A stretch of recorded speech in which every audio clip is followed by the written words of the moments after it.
Okay बैठ जाओ भाई। वेदांत है, वेदांत आ गया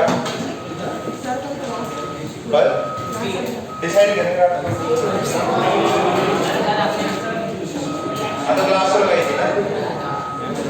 अरे ठंड लग रही, ठंड लग रही, इनको ठंड लग रही तो ऐसा करो खिड़की के सामने बैठ जाओ। लेंचो वहाँ खिड़की के सामने बैठ जाओ, हवा आएगी। अरे थोड़ा देखो सब कैसे बैठे हुए हैं, तो पीछे बैठ जाओ। नहीं जिसको लग रहा है पीछे बैठ जाओ, वहाँ पंखा चला लो। पंखा चाहिए? नहीं चाहिए। किसी सौरभ को चाहिए क्या? सौरभ पीछे बैठ जाओ बेटा, पीछे बैठ के एकदम पंखा चला लो मस्त। बाकी जैसा बच्चा है देखो अपना पूरा पहलवान बन जा रहा है। अरे मजाक कर रहा हूँ उससे, क्या उसको शाबाशी दे रहे? उसको बोलो कुछ पहन के है।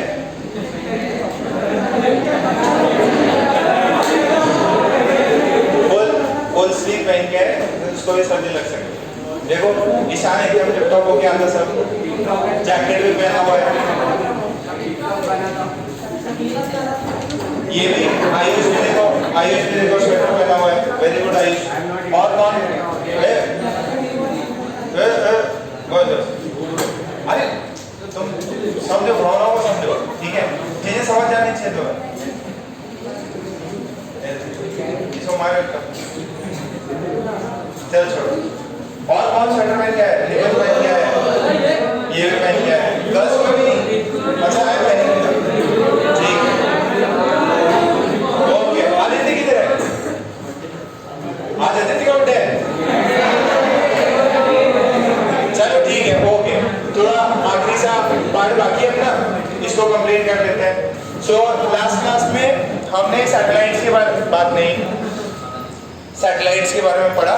सैटेलाइट्स का पहली चीज थी कि देखो हमने क्या क्या माना है, उसका ऑर्बिट कैसा है? सर्कुलर है। तो जो सर्कुलर ऑर्बिट मान के अपन ने सारी चीजें निकलवाई थी, तो अगर हमारा सैटेलाइट सर्कुलर ऑर्बिट कर रहा है, ठीक है, उसके बीच में प्लैनेट है और वो उसके अक्रॉस रिवॉल्व कर रहा है, तो हमें पहला सवाल रहता है कि उसकी वेलोसिटी निकालिए। वेलोसिटी अपन कैसे निकालते हैं? ग्रेविटेशनल फोर्स को बराबर कराते हैं सेंट्रीपिटल फोर्स, mv²/r बराबर करा देंगे gm1 m2/r²। तो वहां से v निकला था, कितना आया था v? √2 आता है, gm/r, ठीक है। अब यहाँ पे अर्थ लिए रखा है तो मास ऑफ अर्थ आ जाएगा। अच्छा अगर वो जो r है वो सेंटर से जितना दूर आएगा वैल्यूज डिफरेंट आएंगी। बट हमने एक सवाल किया था कि अगर अर्थ का सरफेस जो है उसके पास ही कोई चीज रिवॉल्व कर रही है, ठीक है, तो उसकी v कितने आई थी? 7.86 आई थी ना, कितना? किलोमीटर पर सेकेंड। ये याद रखना, ये जो वैल्यू है ये अर्थ के सरफेस के पास है, जहां स्मॉल r की वैल्यू आप r कैपिटल R E दे दोगे, ठीक है। अच्छा ये चीज हो गई। अगर कोई जनरल किसी दूसरे हाइट में बोले तो भी आप निकाल सकते हो। फिर स्पीड निकाल लिया, फिर इसमें था टोटल क्या था? एस्केप वेलोसिटी था। वो तो क्या हो जाता है जब वो इंफिनिटी पे चला जाता है, उसकी वैल्यू कितनी आती है? √2gme/re, ठीक है। रेडियस ऑफ अर्थ कितना आ रहा है? 11.2, ठीक है, किलोमीटर पर सेकेंड। तो ये था। फिर हमने उसमें बात करी थी ऑर्बिट में, है ना, वापस सैटेलाइट के जो सैटेलाइट्स हैं उनमें आते हैं, तो उसके हमने काइनेटिक एनर्जी निकाल ली थी। v पता है तो काइनेटिक एनर्जी निकल जाएगी। अच्छा ये वेलोसिटी जो होते हैं ऑर्बिट स्पीड, क्या ये सैटेलाइट के मास पे डिपेंड करती है क्या? नहीं डिपेंड करती, ठीक है। ये इंपॉर्टेंट चीज है, याद रखोगे। फिर दूसरा हमने उसमें किया था काइनेटिक एनर्जी, पोटेंशियल एनर्जी है, total energy. Total energy positive होती है कि नेगेटिव? नेगेटिव। नेगेटिव है, इसका मतलब अभी भी वो उस प्लैनेट के इन्फ्लुएंस में है, ठीक है। फिर और क्या डिस्कस किया था उसमें? एंगुलर मोमेंटम कितना होता है? mvr। अच्छा अगर आपको फॉर्मूला मतलब एक्चुअली आपको वेक्टर्स में निकालने बोले तो r क्रॉस p या r क्रॉस mv, वो अपन ने लास्ट में एक सवाल किया था। और फिर टाइम पीरियड भी आ गया था क्या? ऑर्बिट स्पीड पता चल गई, टाइम कितना लगेगा? 2πr/v निकाल लेंगे तो उसमें टाइम पीरियड का स्क्वायर किससे प्रोपोर्शनल है? R cube. यहाँ पे आर क्या है? रेडियस जिससे वो सैटेलाइट ऑर्बिट कर रहा है उस प्लैनेट के अक्रॉस। यहाँ पे और जो ऑर्बिट है वो कैसा है? सर्कल। यहाँ पे अपन ने कौन सा ऑर्बिट मान रखा है? सर्कुलर ऑर्बिट है, ठीक है। T square proportional to R cube, where R is the distance of the satellite from the planet, यहाँ पे अर्थ है। फिर और क्या किया था? एनर्जी कर ली थी। और फिर जियो स्टेशनरी सैटेलाइट। अच्छा, एकदम सिंपल सी चीज है। जियो स्टेशनरी सैटेलाइट क्या है? जो हमेशा अर्थ के रिस्पेक्ट में अपने को क्या नजर आए? स्टेशनरी नजर आए। अच्छा, तो एक सेकंड ये बताना, अगर ये let's say this is the surface of earth, यहाँ पे ये सैटेलाइट है, तो ये ऐसे मूव कर रहा है, तो इसको सेम डायरेक्शन में मूव करना पड़ेगा या अपोजिट? सेम। तो अच्छा ये बताओ, अर्थ कैसे रिवॉल्व कैसे करता है? वेस्ट टू ईस्ट की ईस्ट से वेस्ट? सूरज कैसे उगता है तो अर्थ कैसे रोटेट करेगी? तो ये सैटेलाइट कैसे करेगा? वेस्ट। जैसे अर्थ का रोटेशन है वैसे ही इस सैटेलाइट का भी वेस्ट से ईस्ट होगा। एक ऑब्जेक्टिव में पूछ ले, ठीक है, ओके। अच्छा, इसका टाइम पीरियड कितना होता है जियो स्टेशनरी का? 24 आवर्स। यानी 24 घंटे में वो सेम एक चक्कर मारेगा, यानी कि जिस पॉइंट पे है उसी पॉइंट पे हमेशा अर्थ से नजर आएगा, ठीक है, ओके। ये चीज थी। फिर दूसरा क्या था अपने पास में? हाइट कितनी है जियो स्टेशनरी सैटेलाइट की? 36,000। ये हाइट सरफेस से है, तो ये बताओ उसके सेंटर से कितना होगा? अर्थ के सेंटर से कितना होगा? अर्थ के सेंटर से 36,000 है, और वो कितना है? 640। ये अप्रॉक्स है ना, वो कुछ है 35, 800, 900 ऐसा कुछ है, तो अपन सिर्फ अप्रॉक्स कर रहे हैं। तो कितना आएगा ये? 42। आपसे पूछो what is the distance of geostationary satellite from the centre of earth? कितना लगेगा? 40। उसके अंदर 36,000 दे दे तो मत करना उसको। 36,000 तो कहां से है? सरफेस से। इतना मैथ्स तो आता है, इतना तो अपन ने पढ़ ही रखा है। इसको भी लिखना है क्या? लिख लो, लिख लो। This is the distance of geostationary satellite from the centre of the earth. This is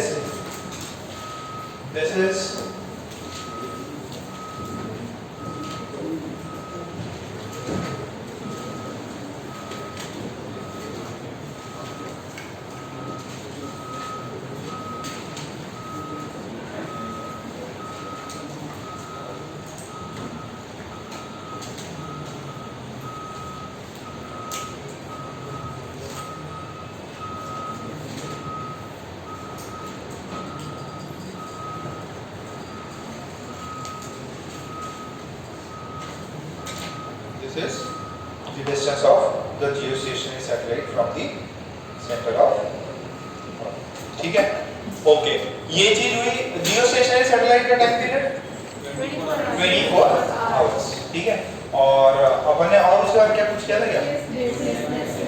weightlessness. अच्छा, n की वैल्यू कितनी हो जाती है? 0। उसको अपन ने प्रॉपर सॉल्व करके आपको उससे दिखा दिया था, ओके। अब नेक्स्ट लिखे Kepler's law. Kepler's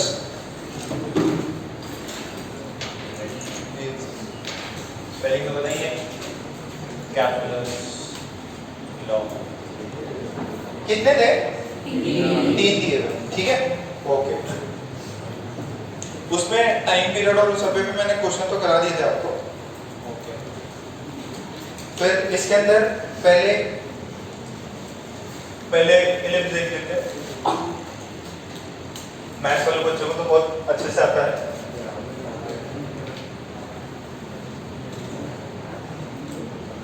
ये मान लीजिए अपन, सॉरी नीचे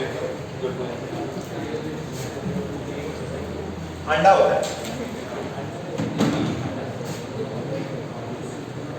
और सही आम हो गया, चलो जो भी है ऐसे ही। अच्छा, इसमें अब सुने इधर, ये 0,0 बोल दो, और इसको ये तो मेजर एक्सिस माइनर एक्सिस, ठीक है। तो ये वाला कितना हो जाएगा? -a,0।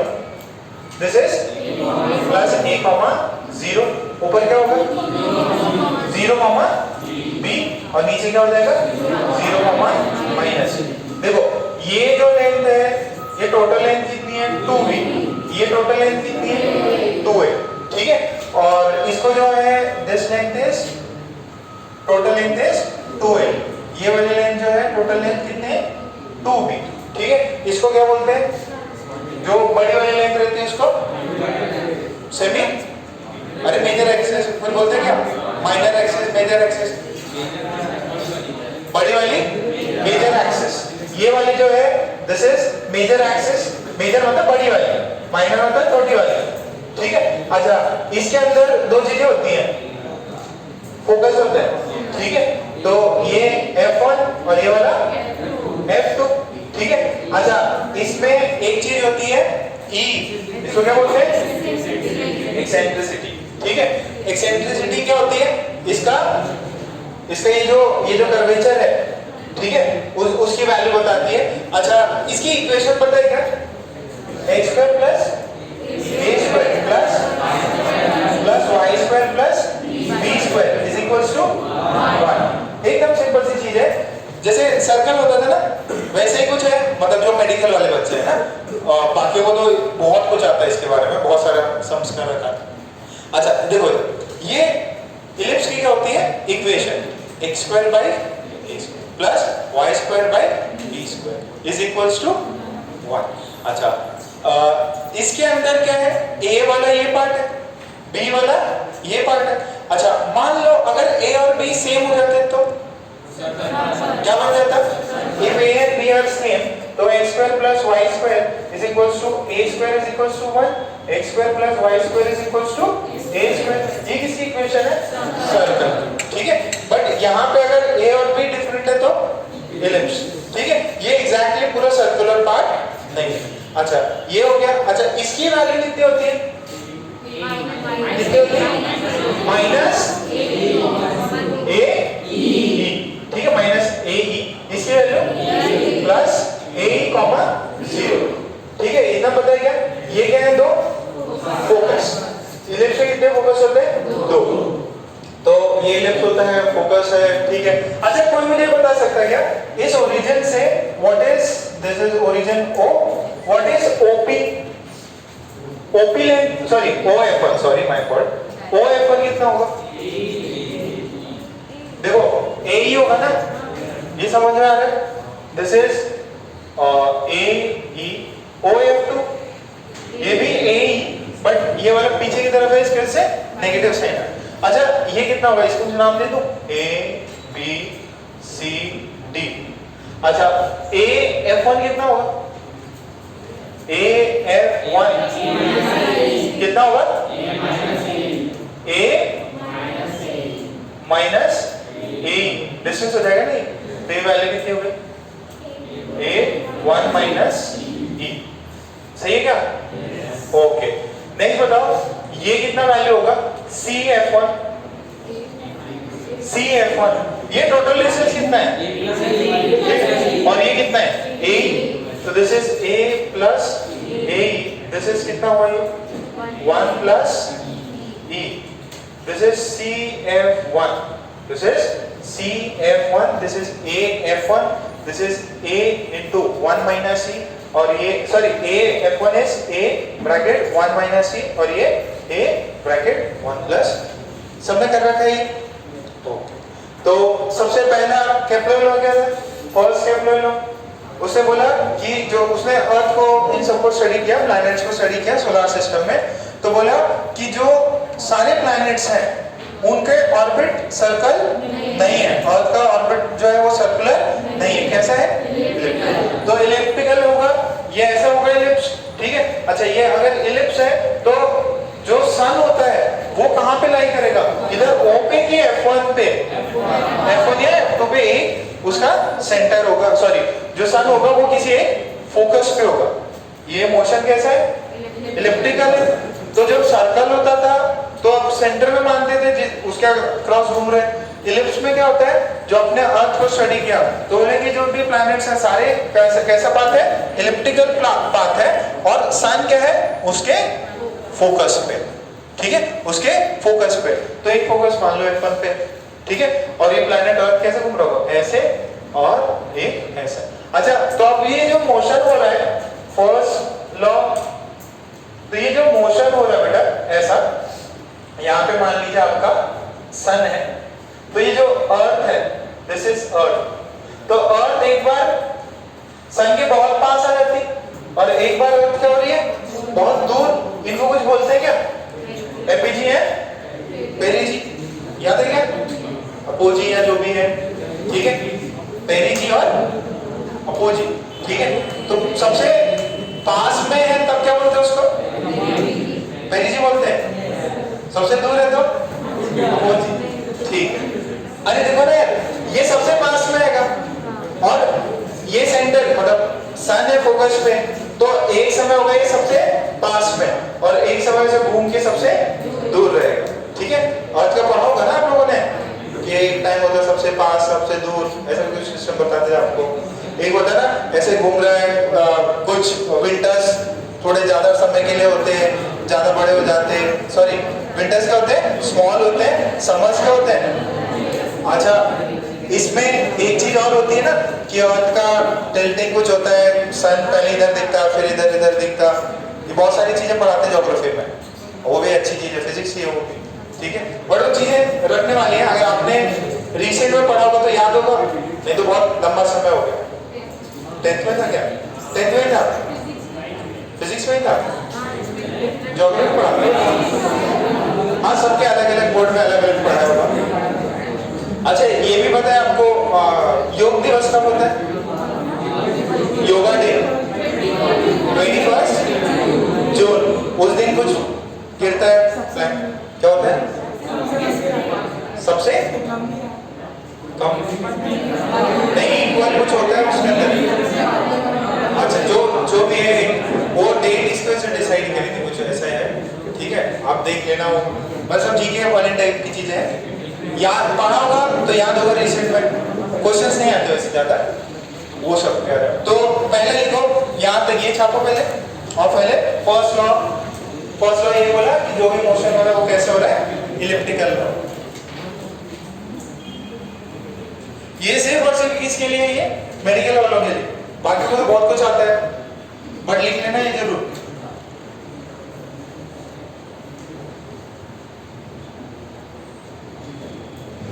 ये बड़ा है तो इसको बोलते हैं मेजर एक्सिस, मेजर एक्सिस। छोटे वाले को बोलते हैं माइनर एक्सिस।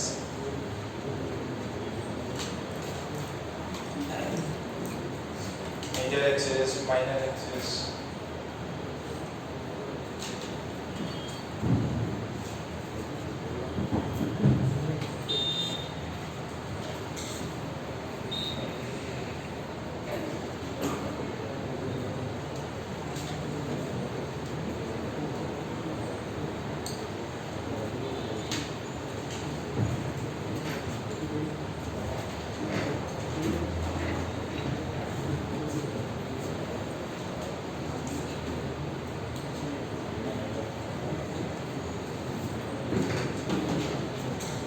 अच्छा, सर्कल के लिए ई की वैल्यू कितनी होती है? सर्कल के लिए ई की वैल्यू 1। तो ई और ए इन सब में रिलेशन भी है क्या कुछ? ए बी में रिलेशन है और ई के साथ क्या है? अंडर रूट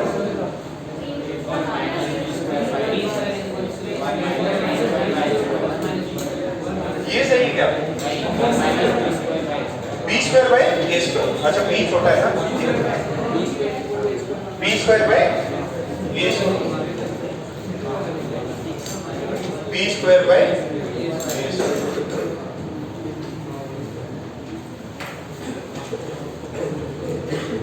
बी वाला माइनर है, ठीक है, तो इससे पहले बी स्क्वायर आएगा।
छाप लो जल्दी छाप।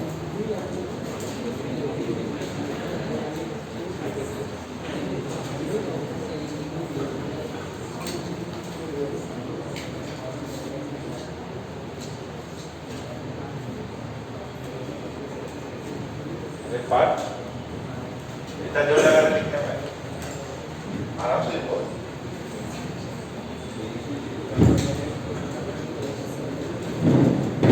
पार्ट रखा ठीक है, लिख लिया, वेरी गुड। डायग्राम में ड्रॉ किया क्या जी, वेरी। तो लिखो Kepler's first law, Kepler's first law,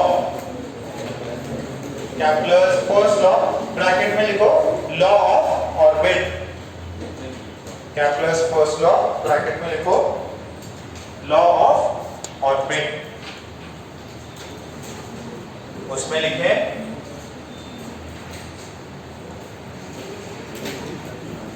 all the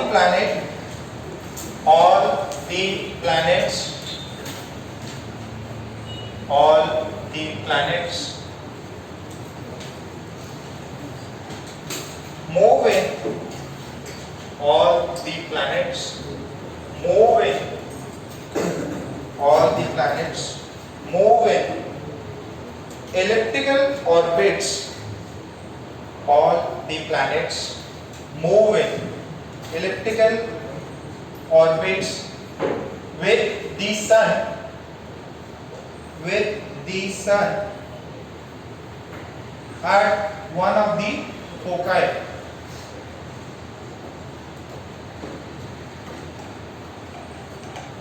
with the sun at one of the foci, with the sun at one of the foci, ठीक है। अच्छा उसमें लिख लो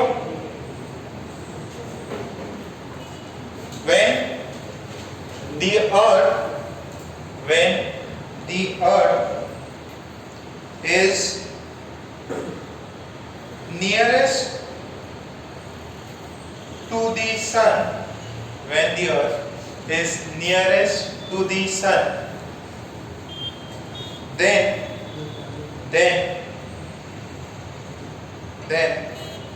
that point is known as perigee, spelling लिखी हुई है, then that point is known as perigee,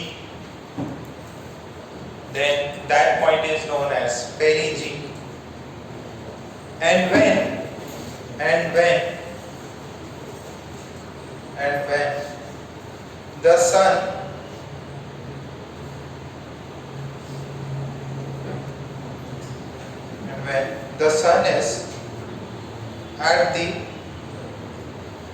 the sun is at the maximum distance, when the sun is at the maximum distance from the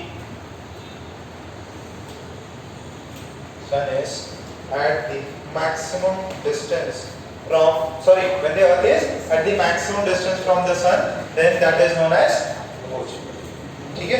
अच्छा इनके और ये भी नाम बोलते हैं इसको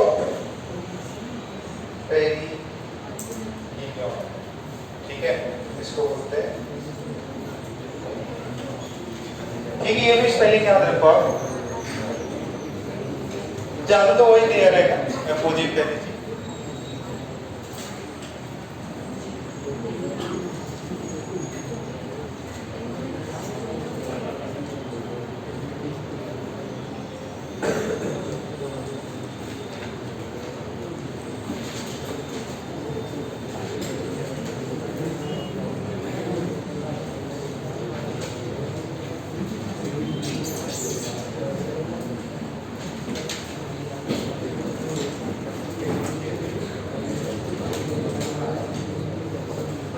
ठीक है, फर्स्ट लॉ हो गया ये, फर्स्ट लॉ। सेकंड लॉ लिखो, सेकंड लॉ लिखो, second law of Kepler, second law, second law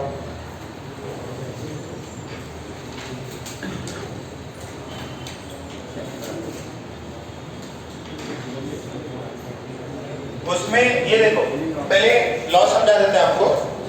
देखिए ये यहां से ये ए और ये बी, तो मान लीजिए फोकस है इस है और अब यहां से यहां घूम के गया, ठीक है, ए से बी घुमा और एक इंसिडेंट ऐसा था कि और यहां से यहां गया, ठीक है, तो दिस इज सी से डी गया, ठीक है। अगर ये जो एरिया है S1 अगर ये इसके बराबर है S2, ठीक है, तो ये जो अगर एरिया अगर सेम है तो इनको टाइम क्या लगा होगा, ठीक है, तो बोले इक्वल टाइम में इक्वल एरिया स्वाइप करता है, ठीक है, ये चीज पता है क्या। इक्वल टाइम में अगर देखो ये एरिया और ये एरिया सेम है तो इनको जो टाइम लगा होगा वो क्या लगा होगा, सेम। क्लियर है, एकदम सिंपल सी चीज है। तो उसके अंदर लिख लो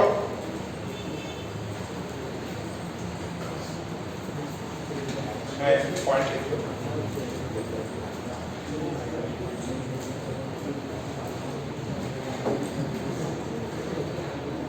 देखो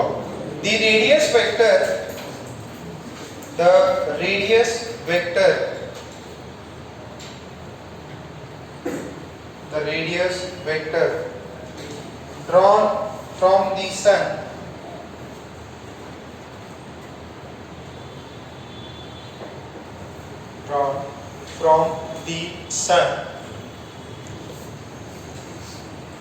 to a planet sweeps SWEEPS sweeps equal area in equal time, sweeps equal area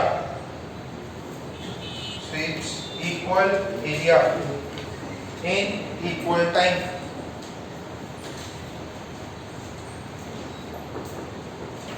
sweeps equal area in equal time,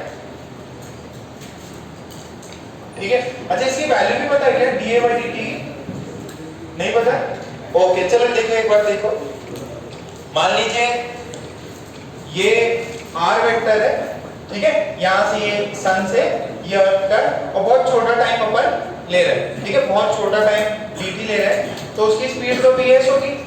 देखो स्पीड चेंज होती है, थोड़ा टाइम के बाद में बताता मैं क्या हो गया वो क्या। तो देखो ये छोटा सा टाइम इंटरवल लिया अपन ने, बहुत छोटा सा टाइम इंटरवल, और उस टाइम इंटरवल में अपन मान सकते हैं कि ये क्या है, ऐसा छोटा सा टाइम इंटरवल है v स्पीड, और ये इसने जो डिस्टेंस कवर करी होगी वो कितनी हो जाएगी, v dt हो जाएगी। ये वाला कितना है, r है, तो इसका एरिया कितना हो जाएगा, dA एरिया, छोटा सा एरिया कितना हो जाएगा, नहीं डायरेक्टली लिखा दो, क्या फॉर्मूला लिखा दो डायरेक्ट, ठीक है। थोड़ा सा प्रूफ है, बुकलेट में भी दिया हुआ है, देख लो, बहुत इजी सा प्रूफ है, बुकलेट देख लो, उसमें दिया हुआ है क्या, बुकलेट निकालो,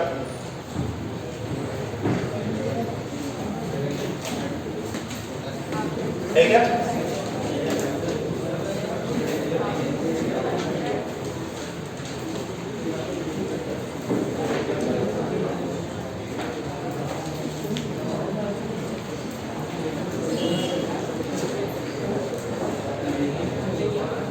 मिला,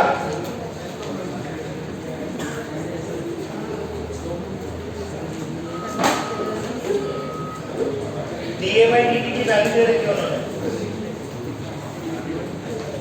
L अपॉन कुछ दिया है क्या, L/2m,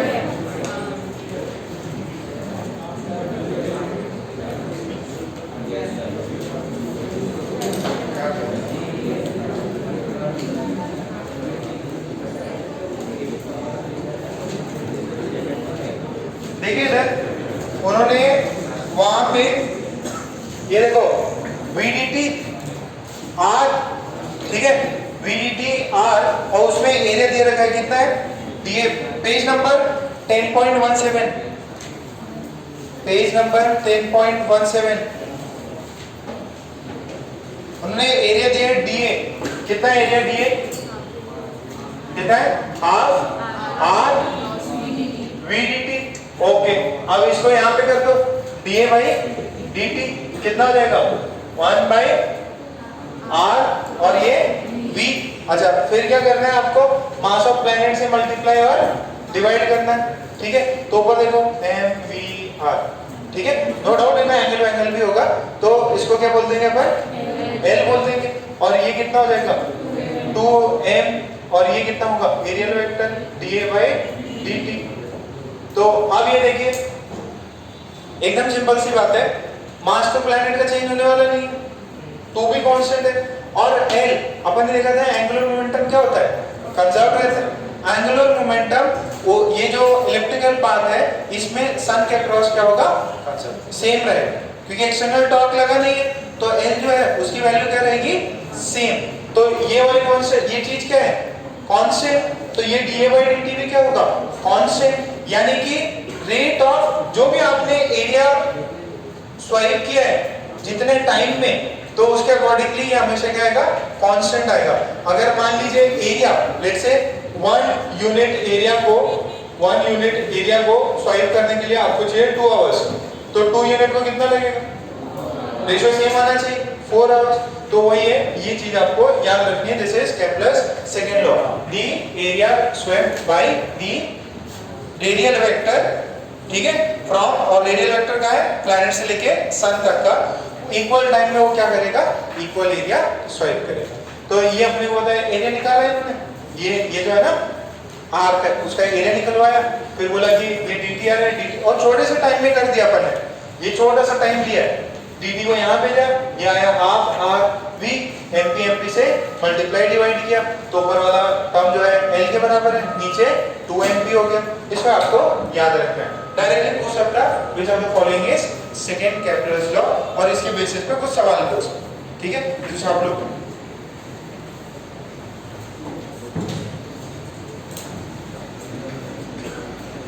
सिंपल सा है क्या है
तो उसमें 2-3 पॉइंट लिख लीजिए।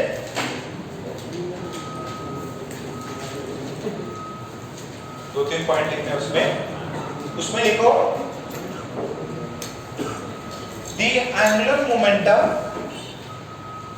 Of the planet the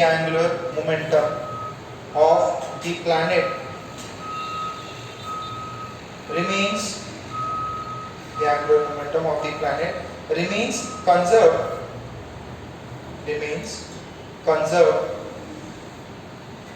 with respect to the sun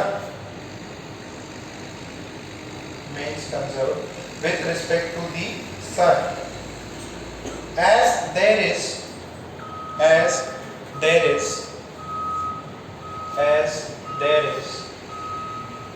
no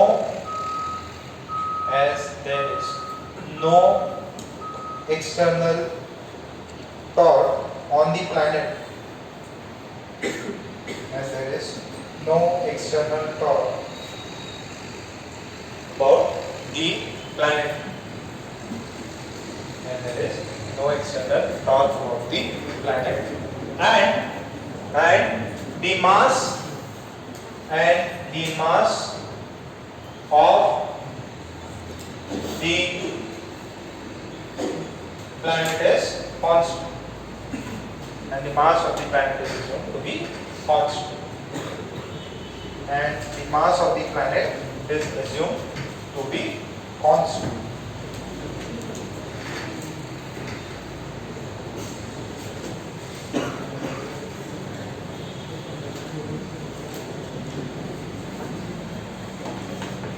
अच्छा, अभी एक चीज इसके अंदर ये पूछते हैं कि मान लीजिए सन है और ये पॉइंट है, यहाँ पे इसकी स्पीड v1 है एंड दिस इज सबसे पास वाले डिस्टेंस को क्या बोलते हैं?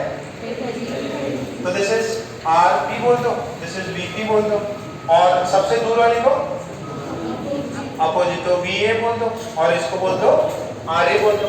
तो वो जो है प्लैनेट क्या कर रहा है, ऐसे घूम रहा है, ठीक है, क्या चीज कंजर्व रहेगी? Angular momentum. अच्छा, ये आपका फोकस है, सन फोकस है और ये भी इधर जा रहा है, तो एंगल कितना हुआ? 90 डिग्री। तो वहां पे अपना जो L होता है वो क्या होता है? R क्रॉस MV होगा। तो ये एंगल कितना आना चाहिए? साइन आना चाहिए और ये R और इसके अंदर एंगल कितना है? 90 डिग्री का। तो क्या मैं बोल दूं? At opposite is M into V कितना? VA into RA। ये सही है क्या?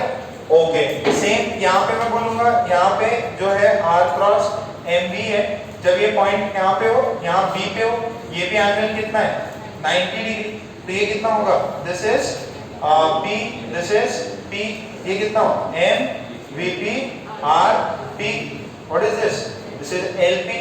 अब आपने बोला ये तो कंजर्व्ड होता, तो दोनों की वैल्यू क्या होनी चाहिए? सेम होनी चाहिए। अच्छा, दोनों की वैल्यू सेम है, RA is equals to M VP RP, this is VA RA, this is equals to VP RA। ठीक है, तो अब ये बताओ जरा ध्यान से समझना, VP बड़ा कि VA बड़ा? कौन बड़ा है? देख लो ध्यान से, VP बड़ा है कि VA बड़ा? VP बड़ा पक्का? देखो ये डिस्टेंस क्या है? छोटी, तो स्पीड क्या होनी चाहिए? बड़ी, तभी तो जाके ये चीज, सॉरी, ये दोनों इक्वेट होंगे। अब यहाँ पे पता है, यहाँ पे मेरे को पता है कि RA जो है वो बड़ा होता है RP से, RA बड़ा है, तो इसका VA क्या होना चाहिए? छोटा। तो यहाँ पे दूर जाओगे तो स्पीड क्या होती है? सैटेलाइट, सॉरी, जो भी प्लैनेट है उसकी कम होगी। जितना पास होगा वो स्पीड उतनी ज्यादा होगी। अरे ये तो क्या था कंजर्वेशन ऑफ मोमेंटम में, याद है क्या? तो यहाँ पे जितना दूर ले जाओगे उसको, उतना प्लैनेट का क्या होगा? स्पीड कम होगा।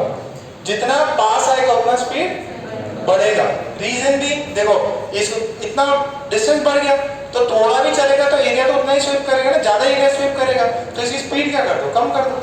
तो उतने टाइम में स्पीड कम करा दो तो आपका एरिया जो है वो स्वयं कम कर, ठीक है? नहीं तो स्पीड समझ में आएगी ये नहीं है। ये रिजल्ट यूज किया और अपने को यहाँ से पता है कि अपोजी का जो है रेडियस बड़ा होता है, तो velocity at apogee is less than velocity at,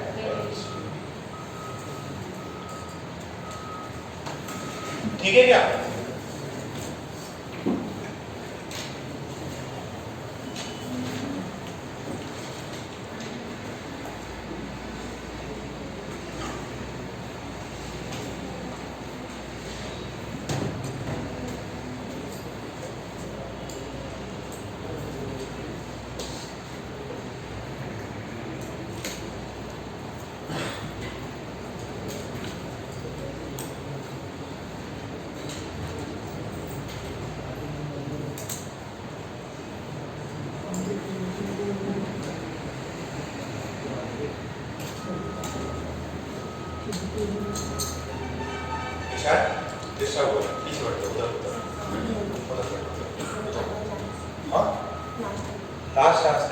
से डिस्टर्ब हो बेटा, मेरे को पता है क्लासरूम में ही मत मैनेज करना, या तो यहाँ बैठ एकदम चुपचाप।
वो इतना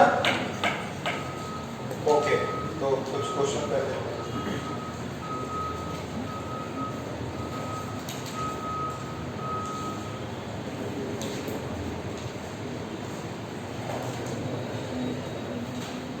क्वेश्चन लिखे,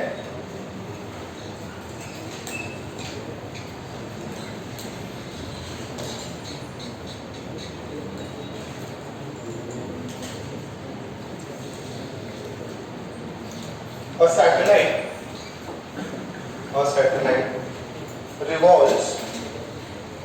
satellite revolves around a planet in elliptical orbit. A satellite revolves around a planet in elliptical orbit.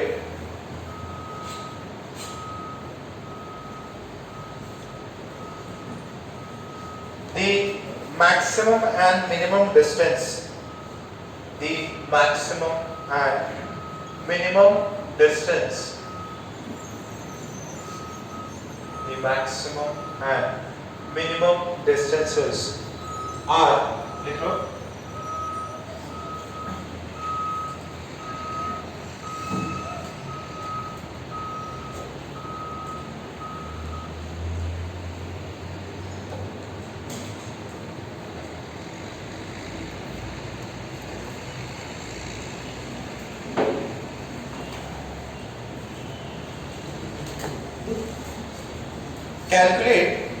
calculate the speed at the nearest point. Calculate the speed at the nearest point if the speed at the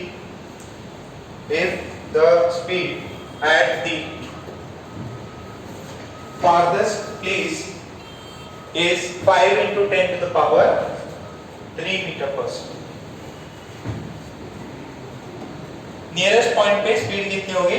अगर farthest point पे speed इतनी कितनी हो जाएगी? ये farthest point पे जो है, फर्देस्ट पॉइंट है, सबसे पास में कितना होगा?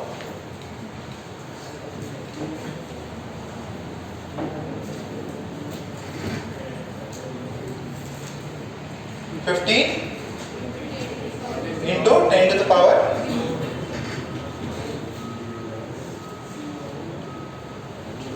कैसे किया ये? सिंपल है, R मिनिमम है तो V क्या होगा? मैक्स होगा, और जब R मैक्स होगा तो V क्या होगा? मिन होगा। तो R मिनिमम कितना है? 0.5 into 10 to the power 7। V max कितना है? 1.10 into 10, सॉरी V मैक्स निकालना है V max निकालना है 1.7 1.5 into 10 to the power 7 10 to the power 3 ये गया और तो गड़बड़ कर दी क्या नहीं ना ये 0.3 हो ये 3 हो गया this is 15 into 10 to the power 3 this is V max ठीक है ये V maximum की वैल्यू आ गई ठीक है ये मैच किया पक्का ओके तो अब इसके अंदर एक चीज और आपसे ये पूछता कि अपोजी और पेरिजी पे स्पीड कितनी होगी ठीक है तो वो भी अपन निकाल सकते हैं अच्छा इसके अंदर सिर्फ दो कंजर्वेशन लगते हैं पहला तो ये कंजर्वेशन दूसरा अच्छा ये बताओ क्या आप मुझे in terms of major axis minor axis ये आरए और आरपी लिखना आपको पता है ना आरए कितना है ये a माइनस ए ये कितना है था a प्लस ए तो यहाँ पे एक्सेंट्रिसिटी पता है a पता है आपको सिंपल सा पूछा गया है कि लिखो नेक्स्ट में कैलकुलेट अरे इजी है ना ये बात समझ में आया क्या सिर्फ ये चीज लगानी है v1 r1 is equals to v2 r2 simple सा कंजर्वेशन है एंगुलर मोमेंटम का सर मास लेके किया था है ना मास दोनों साइड से कैंसिल कर दिया तो मैंने वो मास लिखा ही नहीं तो आपको वहां पे लिखना है calculate the velocity at the पेरिजी and opposing points at the perigee and opposing points at the perigee and opposing points देखिए एक इसके अंदर दो इक्वेशन चाहिए एक पहला देखो इधर पहला तो angular momentum conservation angular momentum conservation ठीक है तो ये देखिए यहाँ पे क्या मैं बोलता हूँ this is m into rp vp is equals to m into ये सेम वही वाला है ra p एक इक्वेशन ये ठीक है दूसरा एक और इक्वेशन है मेरे पास वो क्या है एनर्जी कंजर्वेशन टोटल एनर्जी क्या रहने वाली कंजर्व करने वाली तो यहाँ पे देखो यहाँ जितना दूर जाएगा जितना दूर जा रहा है तो उसकी काइनेटिक एनर्जी क्या हो जाएगी कम क्योंकि दूर जाने पे स्पीड क्या होती है कम होती है स्पीड कम हो गई पोटेंशियल एनर्जी क्या हो गई पोटेंशियल एनर्जी बढ़ गई ना डिस्टेंस बढ़ने पे नेगेटिव साइन इंफिनिटी पे जीरो पास आएगा तो नेगेटिव होता है ना तो पोटेंशियल एनर्जी बढ़ी काइनेटिक एनर्जी ठीक है सो यहाँ पे एनर्जी कंजर्वेशन से एनर्जी कंजर्वेशन अगर अपन ने लगाया तो क्या लगा सकते हैं यहाँ पे अपोजिंग के ऊपर ये देगा minus G M into mass of planet mass of sun या जो भी आपने दो पॉइंट्स लिए हैं डिस्टेंस कितना होगा R P plus half M V P का होल स्क्वायर यहाँ पे कितना minus G capital M small M upon R A plus half M V A का होल स्क्वायर ठीक है क्या सो अपने को आर ए ये भी पता है आर बी कितना हो जाएगा R B is equals to A minus A और what is R A is A plus A तो ये अपने को आर पता है in terms of A and E and we have two equation V A और वी पी तो यहाँ से अपने को वी और वी पी की वैल्यू आ जाएगी V A and V P कौन बड़ा होगा VA बड़ा होगा कि VP बड़ा होगा VP बड़ा होगा ठीक है सो देखो एकदम सिंपल सा है GM बाई A डाल दो ठीक है A क्या है A major axis sorry semi major axis हो जाएगा 2A क्या है मेजर एक्सिस ठीक है तो ये मेजर एक्सिस अच्छा ये वाला क्या होना चाहिए कम की ज्यादा ये A दूर है तो स्पीड कम होनी चाहिए तो this is 1 minus e upon 1 plus e ठीक है इसे सॉल्व करने पे है ठीक है ये gm अपॉन क्या होगा a यहाँ पे इसके ऊपर कितना होगा 1 सेकंड सही कहना, हाँ, this is 1 plus E upon 1 minus, ठीक है। ये क्लास है, लिख लो, याद कर लीजिएगा।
क्या हुआ,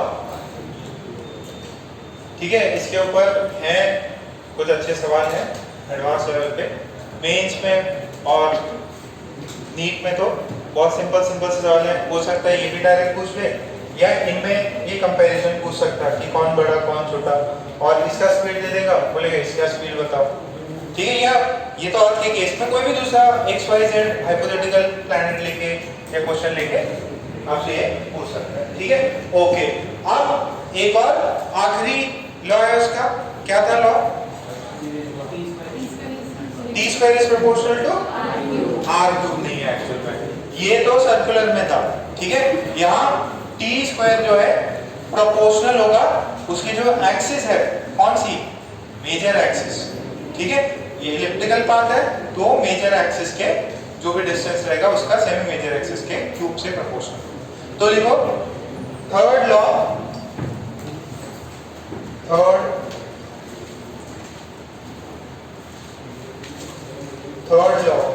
of Kepler,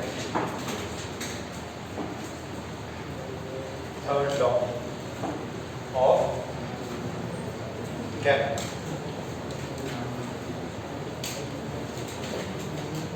third law of Kepler। उसमें लिखें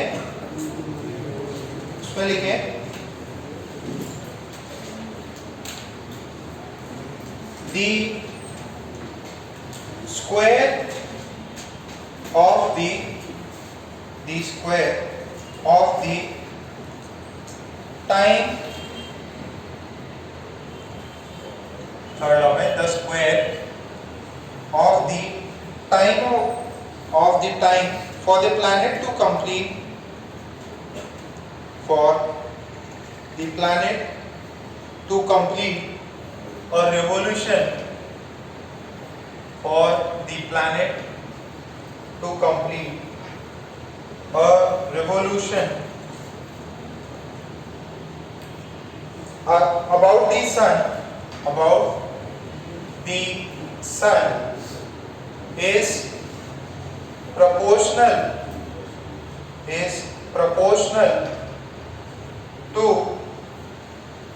proportional to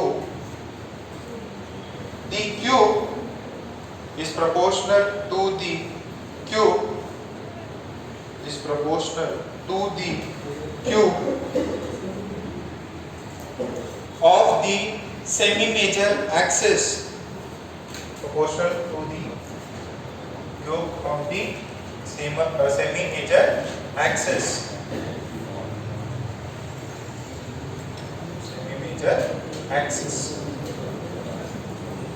of the elliptical path, of the elliptical path, of the elliptical path.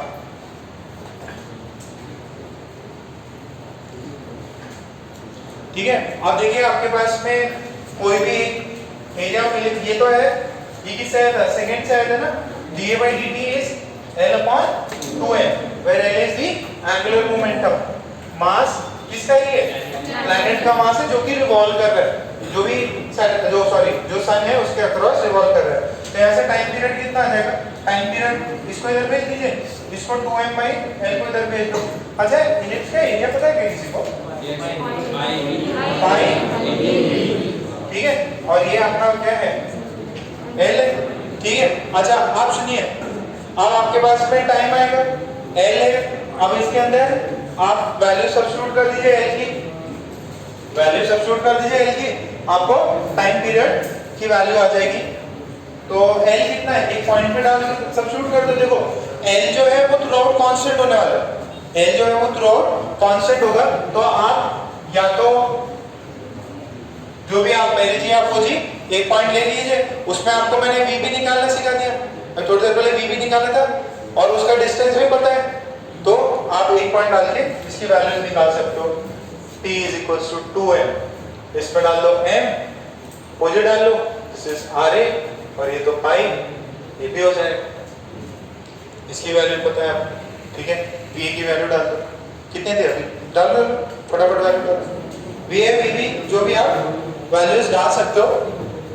तो फाइनली आपका फिर t जो है कुछ ऐसा आता है 2 पाई अंडर रूट gm, और ये कितना है a पावर 3/2, तो यहाँ से t square is equals to ये जो भी है उसका आपको क्या लेना पड़ेगा, स्क्वायर लेना पड़ेगा, gm इसका square, this is a cube, तो t square is proportional to a, t square is proportional to a cube, t square is proportional to a cube. वो पहले वाला r क्यूब किस कौन था, रेडियस का, सर्कुलर ऑर्बिट, ये कौन सा है, इलिप्टिकल पाथ के लिए जो मेजर एक्सिस है उसके सेमी मेजर, मतलब जो भी 2a था उसका हाफ किया, तो सेमी मेजर बोला उसको।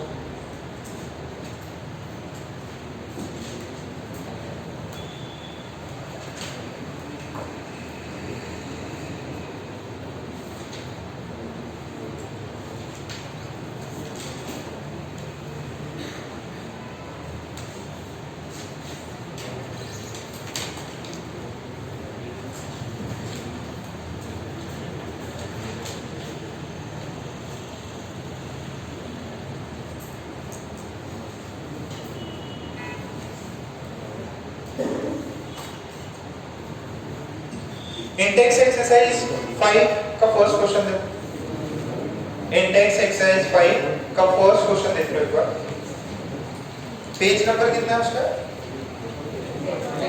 10.20, इंडेक्स एक्सरसाइज 5 का पहला क्वेश्चन।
हुआ क्या?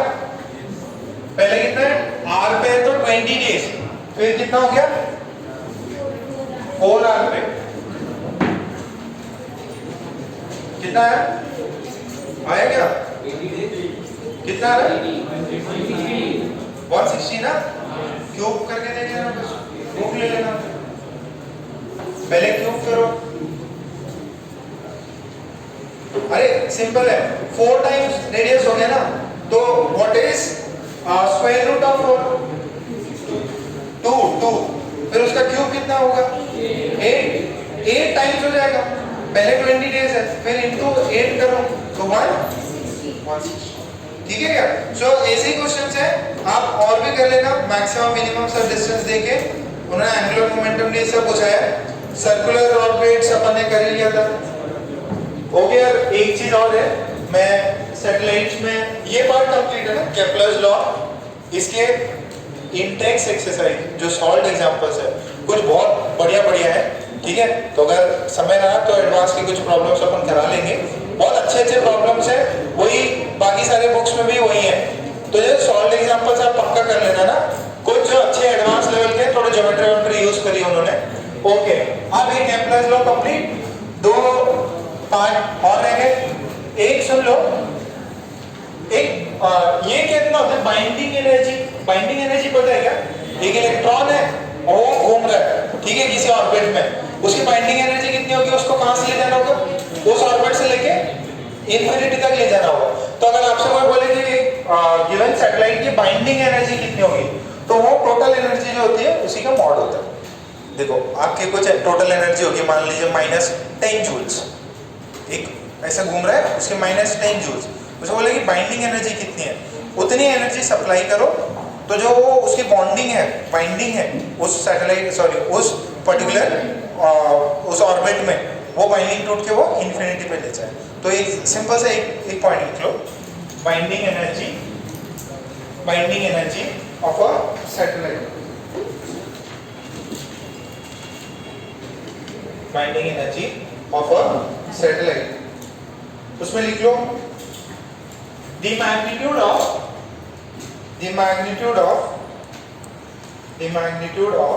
the total mechanical energy, the magnitude of total mechanical energy is known as the magnitude of total mechanical energy is known as the binding energy of the system, is known as the binding energy of the system। फिर उसमें लिखे this is the energy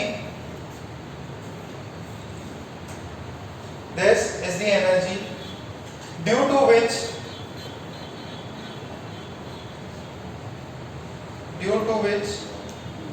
the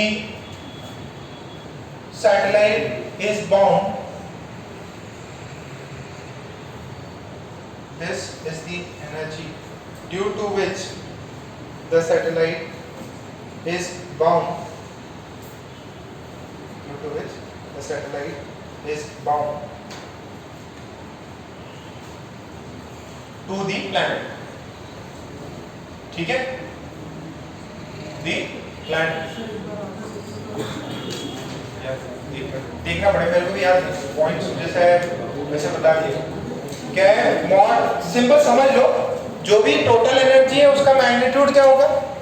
binding energy. ये वो energy है जिसकी वजह से वो पर्टिकुलर सैटेलाइट जो है उस प्लैनेट से बाउंड है। ठीक है, इतनी एनर्जी सप्लाई कर दी तो प्लैनेट कहां चला जाएगा? इंफिनिटी पे। तो उसमें लिख लो, if we supply the planet with the binding energy, if we supply the satellite with the binding energy, if we supply the satellite with the binding energy, if we supply the satellite with the binding energy, it can be taken to infinity. It can be taken to infinity from the planet.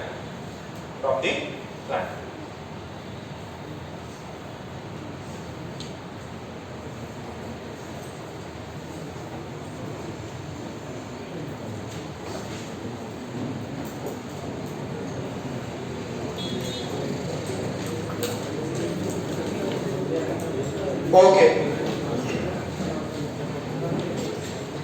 देखो एक चीज और इन्होंने दे रखी है, वो point आपको बता दें कि डिफरेंट वेलोसिटीज पे आपका नेचर जो है, आपने एक सिंपल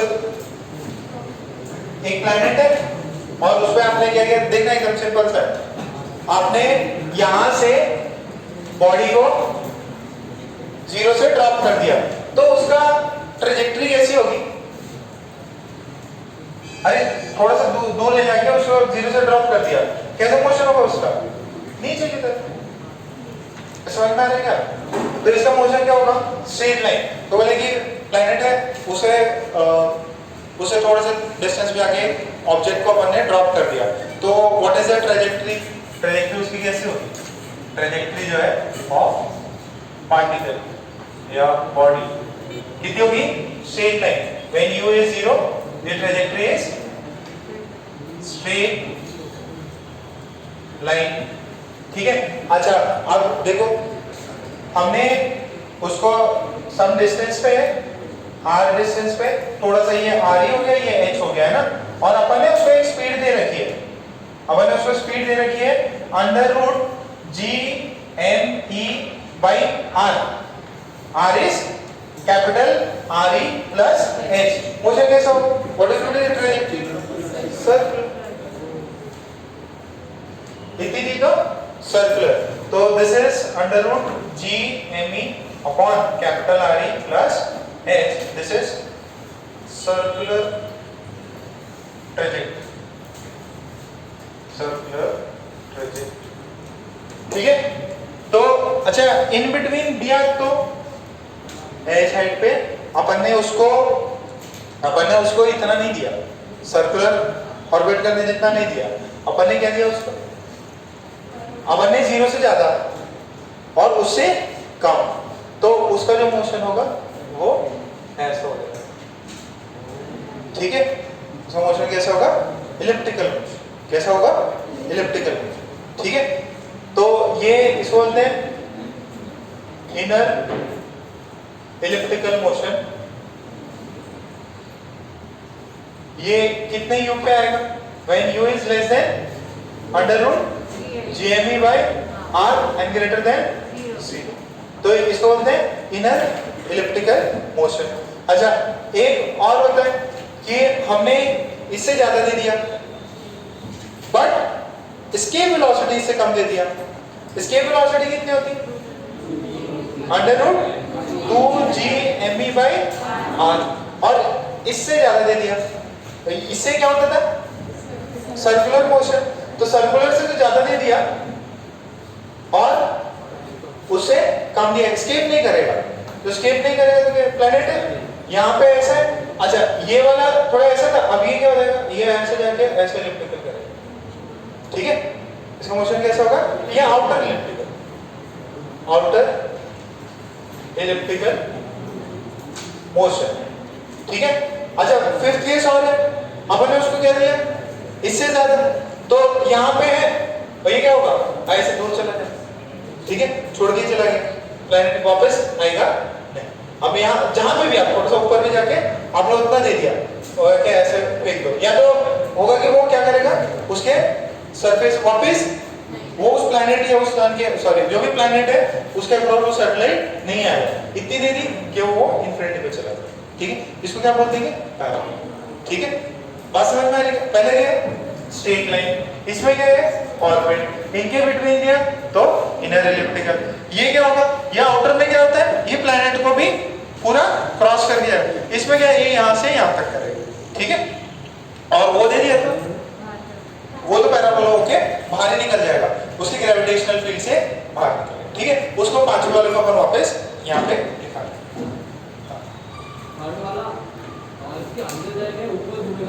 अंदर कैसे जाएगा? अंदर जाएगा तो रुक जाएगा ना मुझसे। देखो ऐसे ऐसे ऐसे अज्यूम करो कि वो अर्थ का सरफेस है, मतलब उसको पूरा ऑर्बिट नहीं किया उसने। ठीक है। अगर मान लीजिए धरती वरती आ गई तो रुक जाएगा। ठीक है। अरे अगर कोई इन बिटवीन कोई चीज आई गई तो ये तो क्रॉस ही नहीं कर पाएगा ना। हाँ अच्छा ठीक है, समझा देंगे बाद में, रुक जाओ। बस इतना समझ लो कि ये एक इलिप्स बनाया है मैंने, ठीक है। अगर यहाँ पे धरती पे टच किया तो यहीं जाके रुक जाएगा, ड्रॉप मार जाएगा। इसका मोशन ऐसा होता, ठीक है। अगर कोई जैसे रुक जाओ, वेट करो, थोड़ा समझा देता, वेट करो।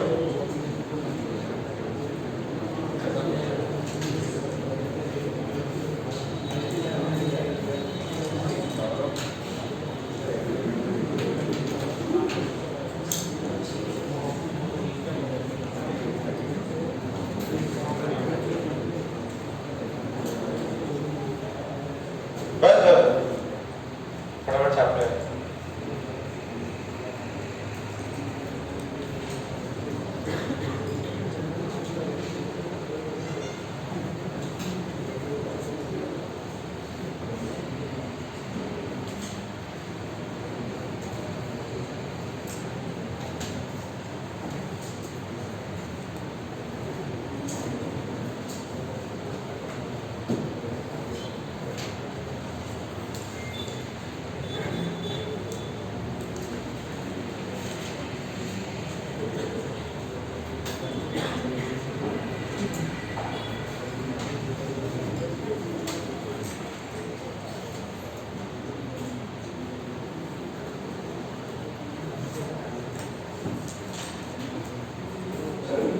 छाप लो पहले, बात नहीं ऑन कर रहा।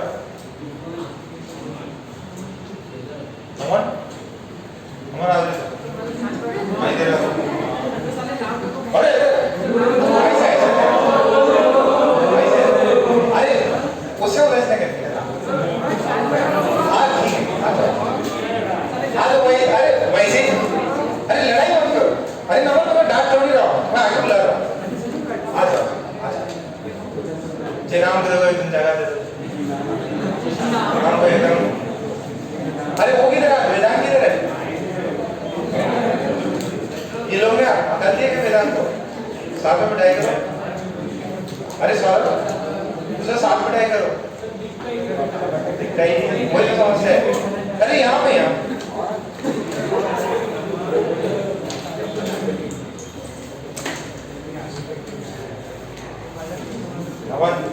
ब्रेक के बाद बस ये है।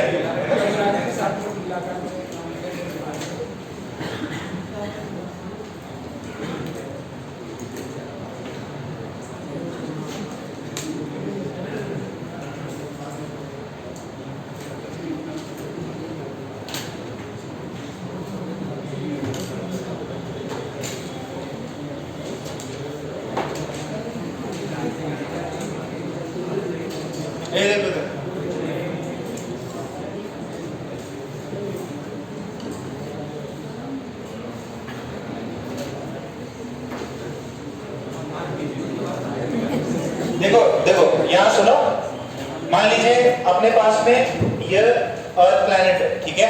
अपन ने क्या किया, ऑब्वियस है इसका सरफेस होता है ये, तो अपन लोग जो है रियलिटी में ऐसे खड़े हुए हैं या ऐसे जो भी अपना काम चल रहा है वो ऐसे चल रहा है, ठीक है। जैसे सरफेस होगा अपना तो क्या है, जो भी फोर्स है टुवर्ड्स दी सेंटर है। तो अगर अपन ने किसी ऑब्जेक्ट को फेंका तो वो जो है यहाँ से फेंका उसको, अब यहाँ पे अर्थ का एंटिंग है, तो यहाँ से अगर उस ऑब्जेक्ट को अपन ने ऐसे स्पीड दिया तो क्या होगा, अट्रैक्ट होगा, इधर आया, ठीक है, और इधर वापस चला गया। आप अर्थ के क्या करते हैं, सरफेस से थोड़ा सा उसको बाहर, ये अर्थ का सरफेस है, उसमें आपने यहाँ से ऐसे थोड़ा उसको बाहर निकाल के ऐसे स्पीड दी तो नीचे जाएगा, ऐसे जाएगा, ऐसे जाएगा, फिर इलिप्टिकल पाथ बना के आ जाएगा। ये पूरा अर्थ को इधर तक उसने क्रॉस नहीं किया। देखो ये तो पूरा क्या है, स्क्वायर है ना, मतलब सॉरी स्फीयर है ना, तो वो यहाँ से आपने अगर उसको फेंका तो इधर जाएगा, वो पूरा उसको क्रॉस नहीं किया। इस वाले केस में क्या हो जाता, आपने जहां से फेंका है वो क्या कर देगा, पूरा उसके around circle, sorry around elliptical orbit कर जाएगा। इसमें क्या है, थोड़ा इधर से जाके वापस इधर आ जाए, ठीक है। उसका मोशन ये होगा, ये हाइपोथेटिकली अपन ने जो भी वैल्यूज डाल के फिर इक्वेशन डाल के सॉल्व किया। ओके, अब एक आखिरी लास्ट पार्ट, बाइनरी स्टार। लिख लो बाइनरी स्टार। हाँ अच्छा वो रह गया क्या? हाँ एक फिफ्थ वाला रह गया, एक सेकेंड उसको लिख लो, फिफ्थ वाले को भी, फिर बाइनरी स्टार करते। इसको स्पीड हमने u जो है ग्रेटर देन 2gm/r दे दी, तो क्या करेगा? अगर यहां से पे करते तो यहां से इधर पे करते थे पहला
हमने छाप दिया।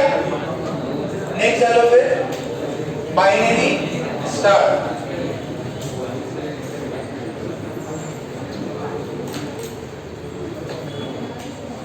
बाइनरी स्टार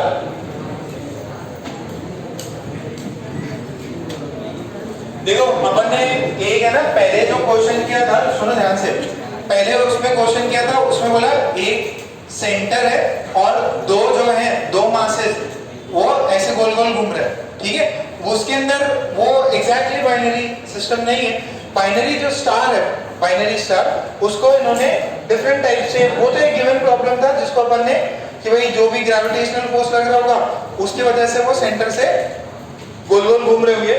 तो बाइनरी स्टार में क्या होता है, बेसिकली दो ऑब्जेक्ट्स है, दो मासेस होंगे और ये दोनों ही सर्कुलर मोशन कर रहे हैं, बट इनका जो सेंटर है that is their centre of mass. इनका जो सेंटर होगा वो क्या होगा, सेंटर ऑफ मास। जैसे मान लीजिए ये m1 है और यहाँ पे ये m2 है, ठीक है। मान लीजिए m1 की वैल्यू बहुत बड़ी है, ठीक है, m1 का मास ज्यादा बड़ा है, तो इनका सेंटर किधर होगा, जो सेंटर ऑफ मास होगा वो m2 की साइड होगा कि m1 की साइड में होगा, m1 की side.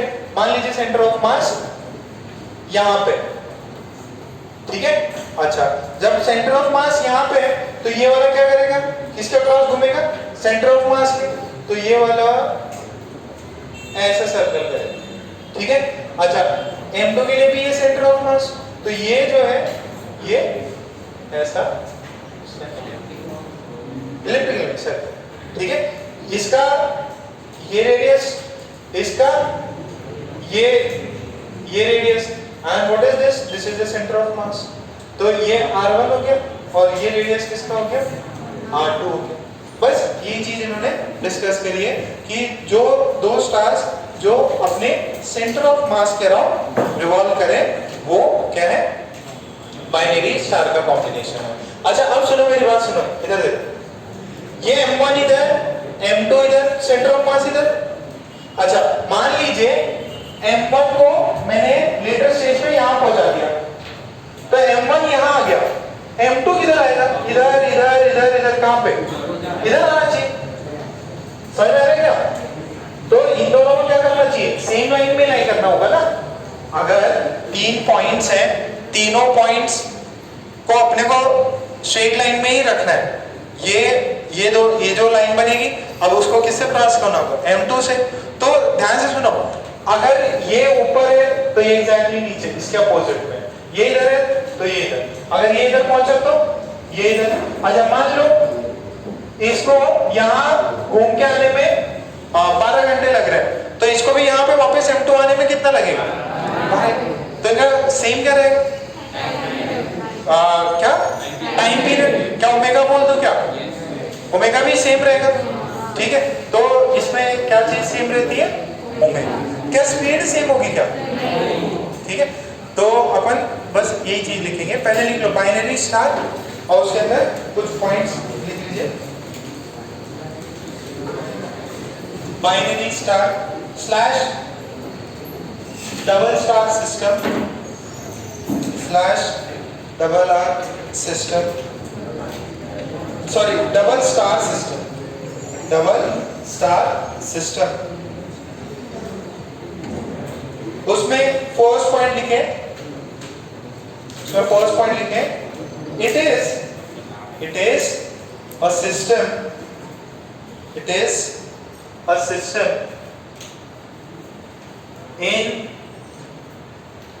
in which two stars, it is a system in which two stars, it is a system in which two stars move around their center of mass, move around their center of mass due to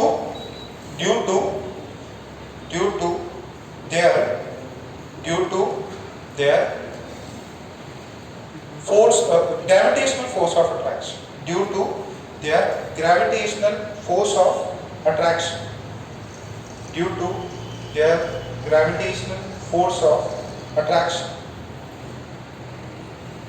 due to their gravitational force of attraction।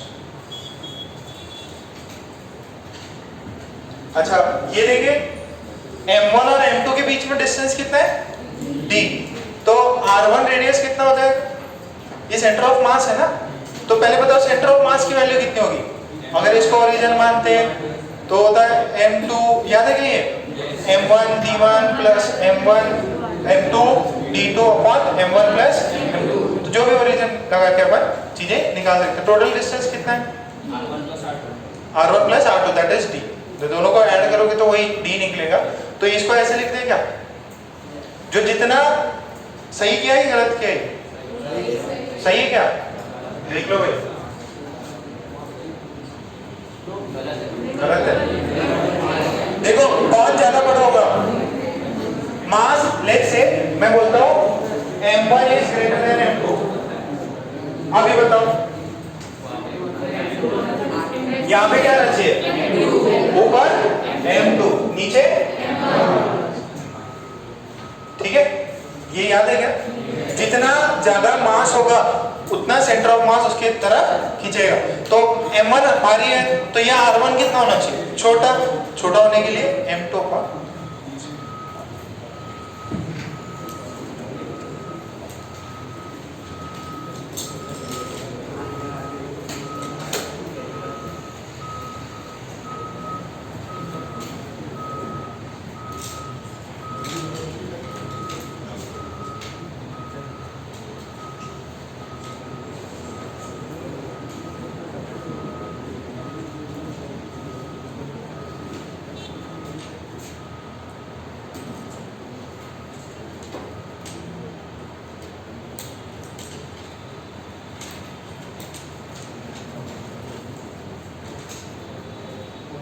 अच्छा v1 v2 निकाल सकते हैं क्या? निकालो जरा v1 और v2 निकालो।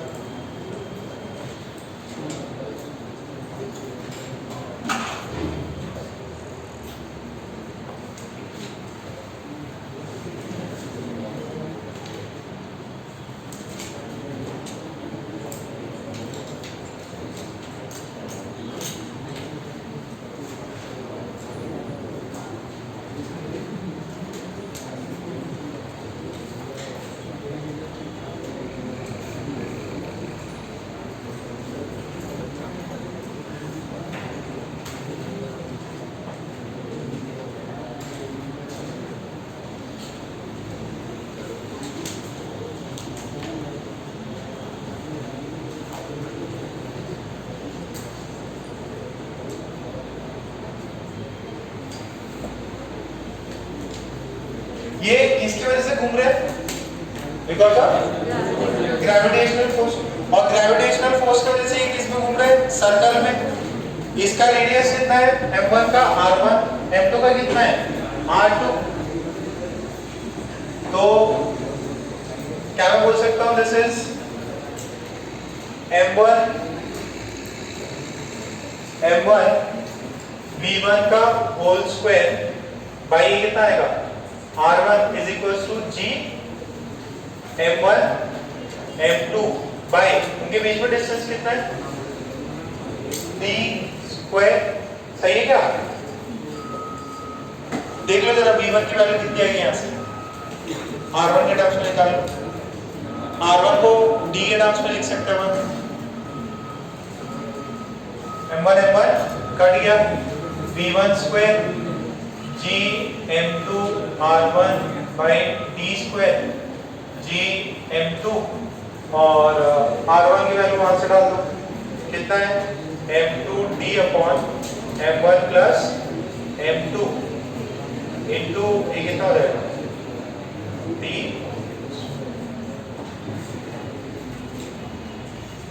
v1 के आगे क्या वैल्यू?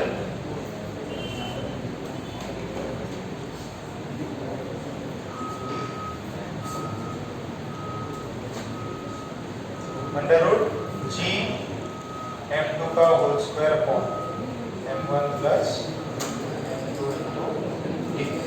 सब लोग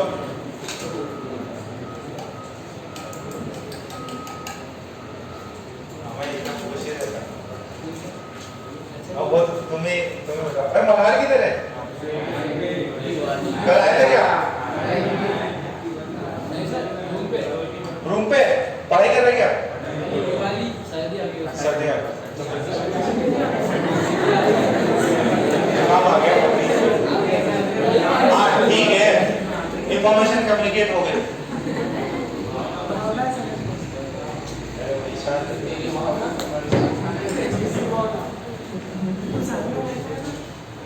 अरे ईशान तुम बेटा दूर रहा करो सबसे। तो मैं बताऊँ वहीं पे बैठा करो, तुम वहीं बैठा करो एकदम सेफ। ये जगह बिल्कुल खराब कर देंगे। आज नवा समझ के रखना। और बहुत ज्यादा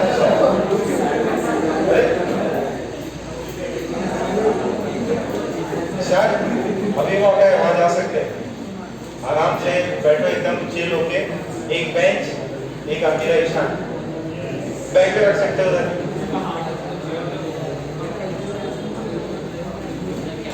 योग है सिद्धा। कबीरा किधर है? अरे वो रहा कबीरा।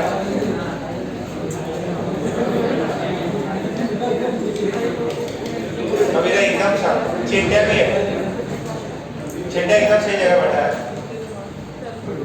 दोनों के बीच में सही है। आ रहे नहीं आ रहा ना? सुजन आ रही क्या? चलो ये छापा गया सभी ने। अच्छा v1 आ गया, v2 निकाल सकते क्या? v1 आ गया, v2 की वैल्यू निकालो। ओके तो v2 ही निकल गया। v2 is under root g m1 square upon m1 plus m2 into d। यही है क्या? ओके सो ये पार्ट आपका हो गया। अच्छा इसी में सुनो इधर, इसी में अगर हम m1 और m2 की वैल्यू सेम कर देते, m1 और m2 की वैल्यू सेम कर देते तो उनके रेडियसेस क्या हो जाते? सेम हो जाते। तो वो जो पहले वाला जो केस किया था वो वाला हो जाता कि ये यहाँ है, ये यहाँ है और दोनों ही सेम में घूम रहे हैं। ये सेंटर ऑफ मास है, ये यहाँ है तो ये इधर है तो ये उसके अपोजिट। सेम चीजें रहेंगी उसमें, तो v भी सेम हो जाएगा और ओमेगा भी सेम हो जाएगा। क्लियर है इतना? सेम वही का वही सिस्टम है। दो स्टार है तो बाइनरी स्टार में क्या होता है? बेसिकली वो अपने सेंटर ऑफ मास के अक्रॉस घूमते हैं। उसके अंदर इसी के अंदर m1 और m2 अगर सेम हो जाए तो तो दोनों ही एक सेम सर्कल में घूमेंगे, बट वो एक दूसरे से कैसे होंगे, एकदम अपोजिट एंड पे होंगे। ठीक है, उनका ओमेगा क्या हो जाएगा, सेम। इस केस में ओमेगा क्या हो जाएगा, सेम, टाइम पीरियड भी सेम, वो तो पहले भी था, रेडियस भी इस बार सेम और वी भी सेम। तो आपको रेशियोज के ऊपर सवाल करते हैं इस पे। तो एक क्वेश्चन लिख लो, सिंपल सा क्वेश्चन है, लिखो two stars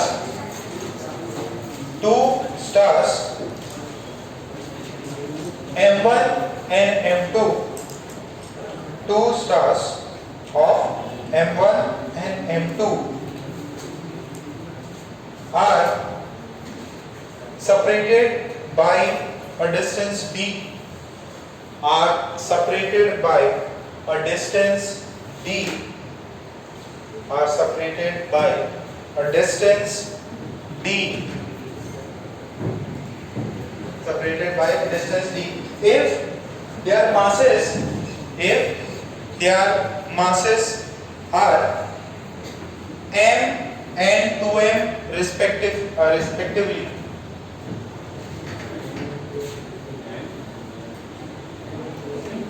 m and 2m respectively, then find the center of mass position, then find the center of mass position with respect to each of them. Center of mass का position, second R1 and R2, वही है, वो में निकल के तो आ ही जाएगा। फिर एक है आपको ओमेगा 1 बाई ओमेगा 2 का रेशियो, और एक है आपको kinetic energy 1 by kinetic energy 2 का रेशियो। एक का मास कितना है, m है, दूसरे का 2m है। सो एक मास है m, एक मास है 2m, ये हो गया सेंटर ऑफ मास।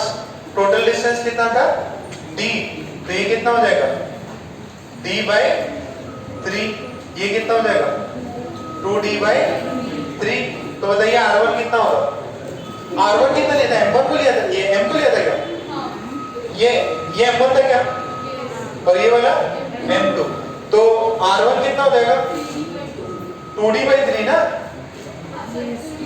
और r2 d बाई 3 हो गई क्या। सेंटर ऑफ मास की पोजीशन निकल गई, वही जो सेंटर ऑफ मास की पोजीशन निकली उसी के हेल्प से r1 और r2 निकलेगा। फिर नेक्स्ट है ओमेगा 1 बाई ओमेगा 2 की वैल्यू कितनी होगी, ये डबल स्टार सिस्टम में 1 होती है। तो हमें बताया ना दोनों का टाइम पीरियड क्या होना चाहिए, सेम। टाइम पीरियड सेम होने के लिए ओमेगा सेम होना चाहिए। फिर काइनेटिक एनर्जी निकालो, काइनेटिक एनर्जी निकालो, बाकी लोग निकालो।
कितना आ रहा है? 2:1। कितनों का आया? नहीं आया। तो काइनेटिक एनर्जी, पहले वाले का काइनेटिक एनर्जी कितना होगा? Half m v1 m1 v1 का स्क्वायर। v1 की वैल्यू कितनी आएगी? हाफ ये m1 हो गया। m1 की वैल्यू m कितनी है? m1 की वैल्यू m ही है, सही है ना? अच्छा, v की वैल्यू कितनी आती थी? अंडर रूट कुछ था ना, अंडर रूट g m। एक बार जरा निकालो, जरा वैल्यू निकालो। अंडर रूट g m2 का square m1 plus m2 into d। ये सब कुछ किसमें है? अंडर रूट का। फिर इसका क्या करना है? ये सही है क्या टर्म? पक्का? ओके। तो ये m2 की वैल्यू कितनी है? वहां से देखो 2m है, तो ये हो जाएगा 1 बाई m। ये g दिस इज 2m मतलब 4m का स्क्वायर। ये m प्लस 2m कितना है? 3m d। ठीक है क्या? और फिर इसको भी अपन ने ले लिया, इसको भी बाहर निकाल लिया। ठीक है, हो गया। This is kinetic energy 1। Kinetic energy 2 कितना होगा? हाफ m2 v2 का whole square. This is half, this is 2m। ये कितना है? अंडर रूट g m1 का whole square upon m1 plus m2 into d का होल स्क्वायर। m1 की value कितनी है? m1 की वैल्यू कितनी है? m है, this is m square, this is 3d। ये चीज है, अब रेशियो निकाल लो। वहां पे कितना है? 4। यहाँ पे कितना होगा? 1। 2:1 कैसा है? 2:1, हाँ सही है, सही। 2:1 आएगा। k1 by k2 is 2:2। Divide करो ना। यहाँ पे ये 2 भी तो है, देखो यहाँ पे ये 4 है, यहाँ पे 1, बट यहाँ पे बगल में 2 भी तो है। तो आंसर कितना आया? 2:2। कितने को समझ में आ गया? आंसर भी आ गया ना? ठीक है। सो कर लो, पहले छाप लो इसको, जिसने नहीं छापा है।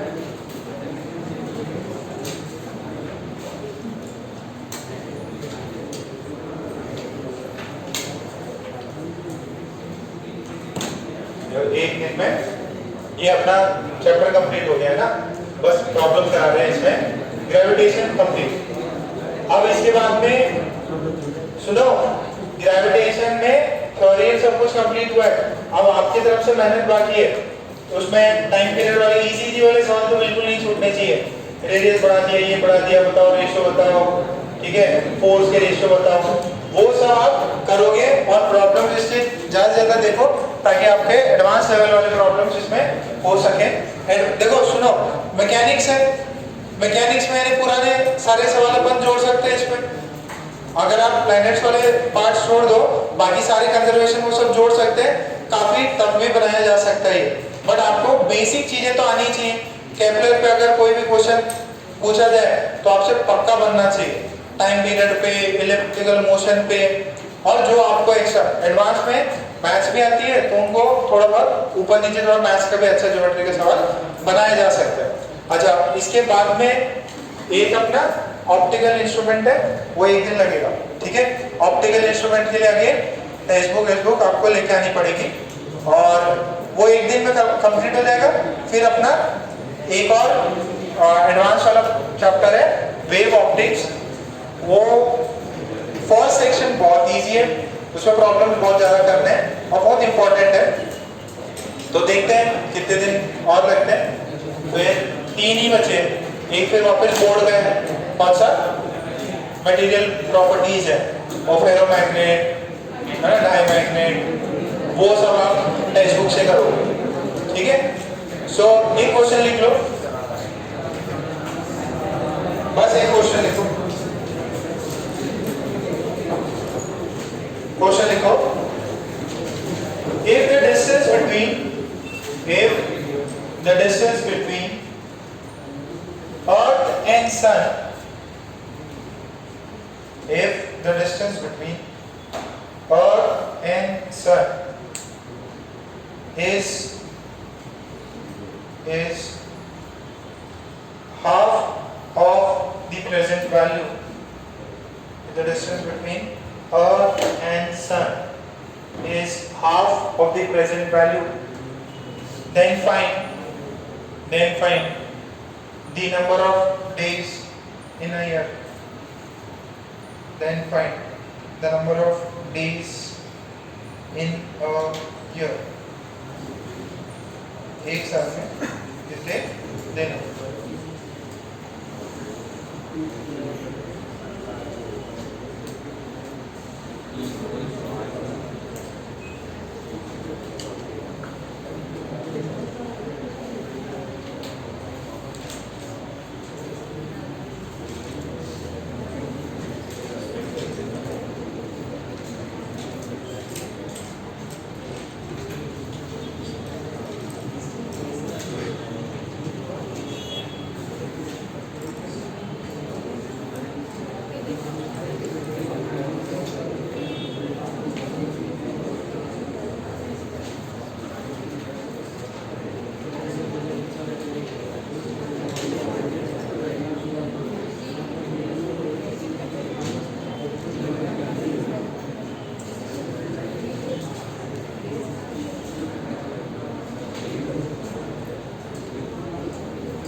कैसे करना है? अरे T square proportional to R cube. Distance को क्या कर दिया अपन?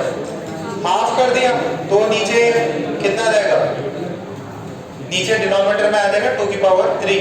ठीक है, तो अप्रॉक्स जो आपका टाइम आएगा दैट इज 129 डेज के अराउंड आएगा। वह बुकलेट निकाल लो, एक दो क्वेश्चंस बता देते हैं आपको। बुकलेट निकालो फटाफट, पेज नंबर 10.46। जेई मेंस के कुछ सवाल देख लो, जल्दी सवाल है। Page number 10.46 JEE advance, sorry JEE mains के, जेई मेंस के सवाल है, नहीं है? मुझसे देख लो थोड़ा, एक दो जरा शेयर करो। पहला क्वेश्चन देखो, 2019 का सवाल। फर्स्ट क्वेश्चन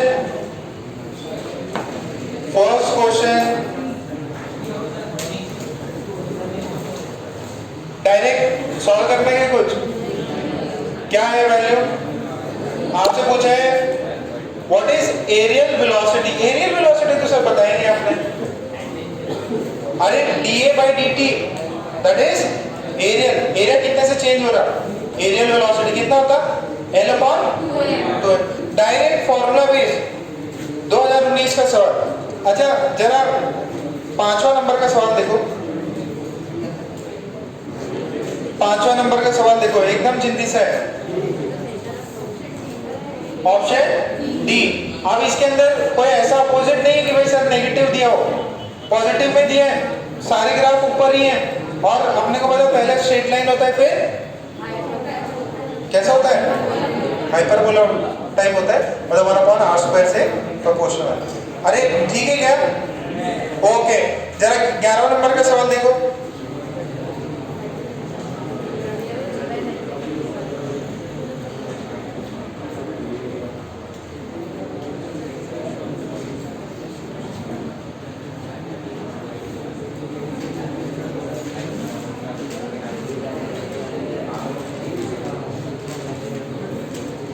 क्या ऐसे सवाल किए हैं पढ़ने?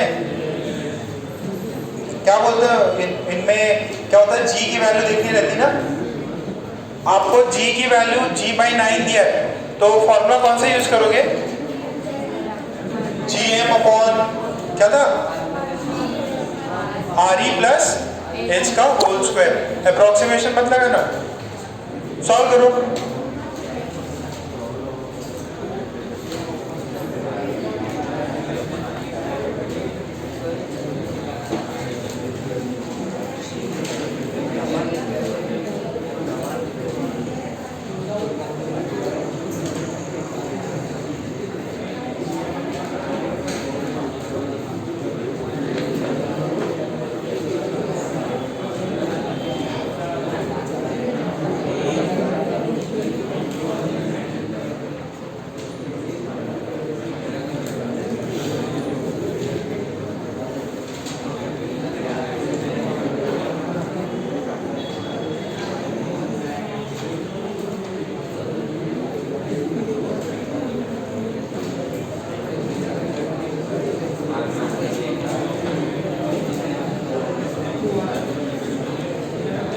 नहीं आ रहा, जी की वैल्यू g/9 हो जाएगी यार।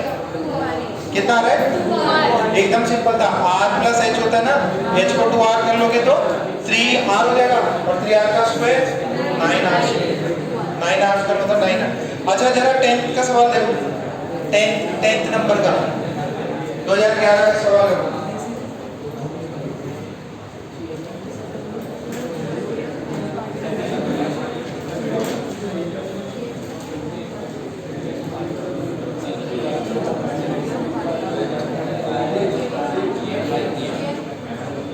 GM/3 होगा। अरे फॉर्मूले में डालो ना, m1 और m2 को सेम डाल दो। तो सुने इधर, ये m1 और m2 सेम है, दिस इज m का स्क्वायर, ये दोनों कितना हो जाएगा 2n। तो यहाँ से एक m कटा, यहाँ से 2 आया। अच्छा ये d डिस्टेंस क्या है? दोनों स्टार्स के बीच का डिस्टेंस, और उनका दोनों का मासेस क्या है? सेम। तो जो d होगा वो कितना होगा 2r, तो इसको 2r लिख दो। आंसर कितना है? पहले 2m था फिर 2r, आंसर 4r था, 4r। ठीक है। अच्छा एक चीज और देख लो, 7th नंबर देखो यार, 7 कुछ फील आ रहा, कैसा प्रॉब्लम होगा वो? कैविटी वाला। अब इसमें कैविटी कराने की जरूरत वापस नहीं थी, एक बार पॉजिटिव मान के निकालना और एक बार नेगेटिव निकाल के करना, आंसर आ जाएगा। सेम इजी वाले पहले अपन ने कर रखे सारे सवाल, तो आप ये पार्ट तो पूरा कर सकते हो। और अगेन इसमें कुछ क्वेश्चंस बहुत टफ बन सकते हैं, तो ऐसा नहीं है कि आपके क्वेश्चन सारे बहुत सिंपल होंगे, कई सारे प्रॉब्लम्स थोड़े टफ भी हैं। तो आप कर लेना इसको, नेक्स्ट जो है कल आपकी छुट्टी दे देते हैं।